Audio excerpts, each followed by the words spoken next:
এখানেই পুঁতে দাও। কথাটি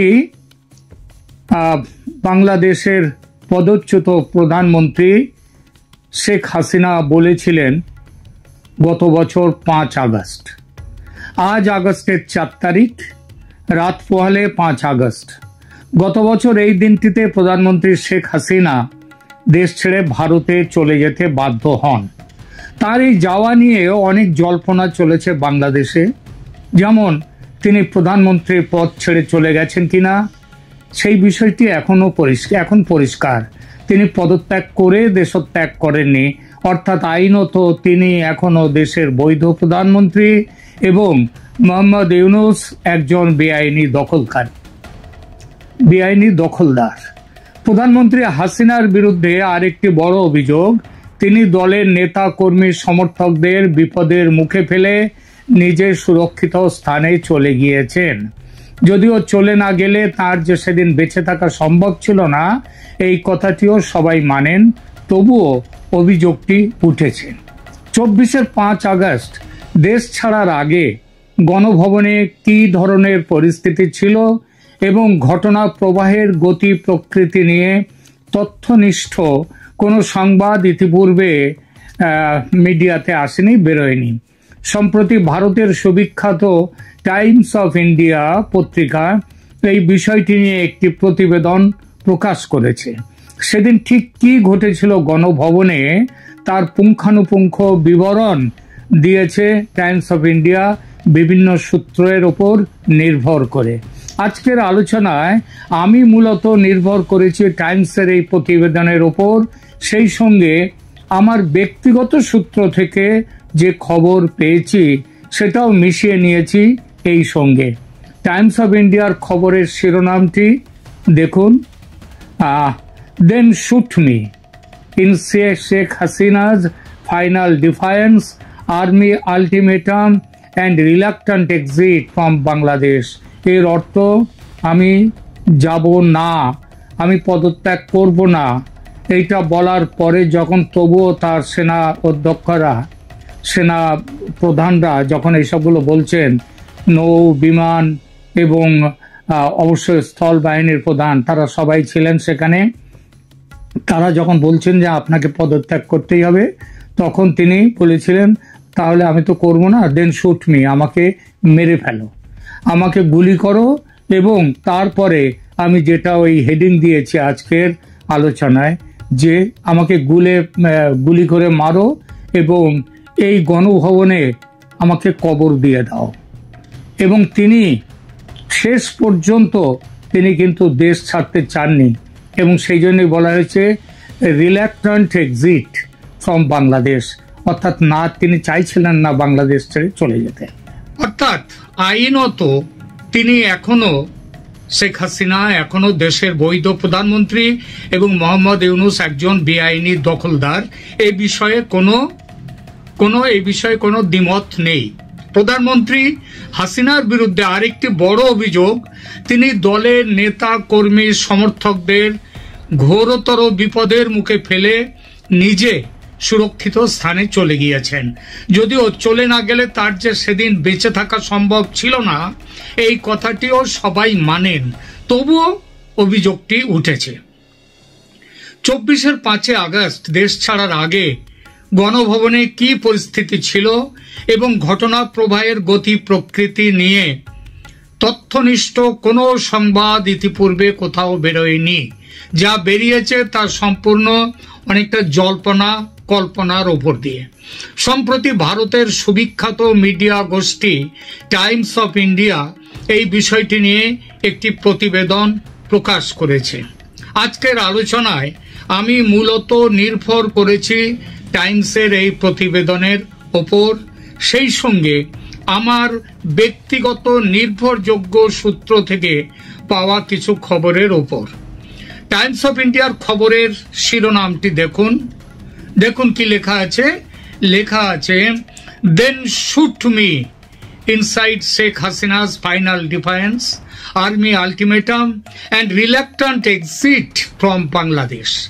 এর অর্থ হচ্ছে তাহলে আমাকে গুলি করে মেরে ফেলো, এবং এই কথাটা শেখ হাসিনা তার দেশ ছেড়ে চলে যাওয়ার প্রচন্ড অস্বীকৃতির মধ্যে, অর্থাৎ তিনি দেশ ছেড়ে চলে যাওয়ার যেতে অস্বীকার করছেন, এই সময় তার চরম কথা। এবং আর্মি ততক্ষণে আলটিমেটাম দিয়েছে যে ৪৫ মিনিটের মধ্যে ছাড়তে হবে দেশ, and reluctant exit from Bangladesh. তিনি বাংলাদেশ ছেড়ে তিনি স্বেচ্ছায় চলে যেতে চাননি, তিনি যেতে অস্বীকৃতি জানিয়েছিলেন। খবরের বিশদ বিবরণে লেখা হয়েছে, ইন আগস্ট 2024 শেখ হাসিনা's premiership reached a dramatic climax as protest engulfed Dhaka, refusing to resign despite immense pressure from military officials, and even her own sister Hasina initially resisted. Ultimately it was her son Sajib Wajed Joy who convinced her to step down, leading to her exile in India as the military took control. অর্থাৎ August 2024-এ যখন শেখ হাসিনার প্রধানমন্ত্রিত্ব একটা অত্যন্ত নাটকীয় পরিস্থিতির মুখোমুখি, ক্লাইম্যাক্সের মুখোমুখি হলো, সেই সময় শেখ হাসিনা তিনি রিজাইন করতে চাননি, অর্থাৎ তিনি নিজে পদত্যাগ করতে চাননি, despite immense pressure from military officials. অর্থাৎ আর্মি তাকে প্রচন্ড চাপ দেওয়া সত্ত্বেও তিনি পদত্যাগ করতে চাননি। পরবর্তীকালে আর্মি তাহলে মিথ্যে কথা বলেছিল। আর্মি সেখানে বলেছিলেন যে শেখ হাসিনা তিনি পদত্যাগ করে সেই দিনই বিকালে আর্মি চিফ জেনারেল ওয়াকারুজ্জামান তিনি সংবাদ সম্মেলন, যেটা 2টোর সময় করবার কথা ছিল, সেটা পিছিয়ে গিয়ে 4টের সময় করা হয়, এবং তখন তিনি বলেন যে শেখ হাসিনা পদত্যাগ করে, তিনি খবর পেয়েছেন তিনি পদত্যাগ করে দেশ ছেড়ে চলে গেছেন, এই কথা বলেছিলেন। তাহলে আর্মি সেদিন কিন্তু মিথ্যে কথা বলেছিল। আর্মি অর্থাৎ শেখ হাসিনা পদত্যাগ করেননি। আর পদত্যাগ করেননি এই কথাটা পরবর্তীকালে যখন উঠলো, তার পদত্যাগপত্র কোথায়, এই প্রসঙ্গটি নিয়ে যখন উঠলো, তখন বাংলাদেশের রাষ্ট্রপতি জনাব সাহাবউদ্দিনও বলেছিলেন তিনি পদত্যাগ করেছেন, এমন কোনো কাগজ, কোনো পদত্যাগপত্র তার কাছে নেই, তিনি পাননি কখনো, তিনি বলেছেন। তার মানে তিনি পদত্যাগ করেননি, এবং পদত্যাগ না করেই তাকে দেশ ছেড়ে চলে যেতে বাধ্য করা হয়েছিল। তিনি প্রথমে রাজি ছিলেন না, তার বোন বারবার তাকে অনুরোধ করা সত্ত্বেও তিনি রাজি হননি। তারপরে তার পুত্র রাজি করাবার চেষ্টা করবার পরে তিনি সেখান থেকে বেরিয়ে যান। আমরা সেদিনের, এটা তো তার পুত্রে তার যেটা করেছিলেন এই যে ঘটনাটা, এবং তারপরে তিনি যে বলেছিলেন যে ওই কথাটা যে বলেছিলেন, then shoot me and bury me here in Ganabhaban, এই কথাটা বলেছিলেন সিনিয়র আর্মি অফিসারদের, তাদেরকে বলেছিলেন যারা ওকে পদত্যাগের জন্য বলছিলেন। উনি বলছিলেন আমি পদত্যাগ করব না, তেমন হলে আমাকে গুলি করে মারো, এবং গুলি করে মেরে এখানে গণভবনে আমাকে পুঁতে দাও। এই কথাটা কে বলেছিলেন? এটা কিন্তু টাইমস অফ ইন্ডিয়া এই কথাটা পেয়েছে। সেটা হচ্ছে যে এই যে ইন্টারন্যাশনাল ক্রাইম ট্রাইব্যুনালে সরকারের যে মুখ্য চিফ প্রসিকিউটর মোহাম্মদ তাজুল ইসলাম, তিনি এই ঘটনায় এই কথাটা বলেছেন ওই ইন্টারন্যাশনাল ক্রাইম ট্রাইব্যুনালে, সেখানে শুনানির সময়। ঠিক আছে, তার মানে বোঝা যাচ্ছে যে শেখ হাসিনা তিনি পদত্যাগও করতে চাননি এবং করেননি, তিনি দেশ থেকে চলে যেতে চাননি, কিন্তু চলে যেতে বাধ্য হয়েছিলেন। এমনকি তিনি বলেছিলেন তার আগে, আমাকে মেরে এখানে পুঁতে ফেলো, তবু আমি যাব না। তাহলে অনেকের একটা মনে যে কিছুটা সন্দেহ বলবো না, কিছুটা দুবিধা, সেটা নিশ্চয়ই এখন আর থাকলো না। তাহলে সেখানটায় কি হয়েছিল? এইবার টাইমস অফ ইন্ডিয়া বলছে the final hours of collapse, অর্থাৎ একদম শেষ মুহূর্তে কিভাবে শেষ কিছুক্ষণের মধ্যে কি হলো। সেখানে বলছে the night before on August 4 Ganabhaban had become a pressure point, ministers, security chiefs and ruling party veterans convened in what Tajul described as a tense and volatile crisis meeting. সেখানে সংকটের মুহূর্তে তার আগের রাত্রে 4 আগস্টের রাত্রে সেখানটায় সরকারের মন্ত্রীরা, সিকিউরিটি প্রধানরা এবং রুলিং পার্টির যারা প্রধান ভেটারেন যারা, তারা সেখানে সবাই উপস্থিত হয়েছিলেন। আর এদিকে ঢাকার রাজপথে তখন শুরু হয়ে গেছে লং মার্চ। এইখানটায় এই যে মিটিংয়ের সেখানটায় যে মিটিং ডেকেছিলেন শেখ হাসিনা, সেখানে উপস্থিত ছিলেন major general retired Tariq Ahmed Siddiqui. তিনি ছিলেন হাসিনার Siddique, major general retired Tariq Ahmed Siddique, যিনি ছিলেন হাসিনার ডিফেন্স অ্যাডভাইজার, তিনি সেখানে উপস্থিত ছিলেন। এবং তিনি একটা প্রশ্ন করেন। তিনি বলেন হাসিনার এই সময়ে কি করতে হবে সেই ব্যাপারে তিনি জানতে চান হাসিনার কাছে। হাসিনা তখন মিলিটারিকে বলেছিলেন, আর্মিকে বলেছিলেন, ক্রুশ দ্য প্রোটেস্ট, এই যে প্রোটেস্ট হচ্ছে, প্রতিবাদ হচ্ছে, এটাকে ভেঙে দাও। তিনি নির্দেশ দেন। when Siddique allegedly floated the idea of firing, এরপরে হাসিনা কিন্তু গুলি চালাবার কথা প্রথমে বলেননি, এইটা বলেছেন। এবং এই কথাটা কিন্তু তাজুল ইসলাম বলে দিয়েছেন ওই ইন্টারন্যাশনাল ক্রাইম ট্রাইব্যুনালের সেখানকার মিটিংয়ে তাজুল ইসলাম এইটা বলেছেন। তাজুল ইসলাম তো সেখানে ছিলেন না, তিনি তাহলে খবরটা পেলেন কোত্থেকে? তিনি নিশ্চিতভাবেই খবর পেয়েছেন ওই আর্মির কাছ থেকে। সিদ্দিক সেদিন কি বলেছিলেন, এখানে টাইমস অফ ইন্ডিয়া লিখছে, শুনুন। when Siddiq allegedly floated the idea of firing on demonstrators from helicopters, it was too much for the Air Force chief. এবং তিনি এটা এয়ারফোর্স চিফের তিনি বলেছিলেন হেলিকপ্টার থেকে উপর থেকে ফায়ারিং করবার জন্য। কে বলেছিলেন? Siddique. he has sunk you and he will sink you again, the officer shoot back. তো এইটা তিনি এখানে বলেছিলেন।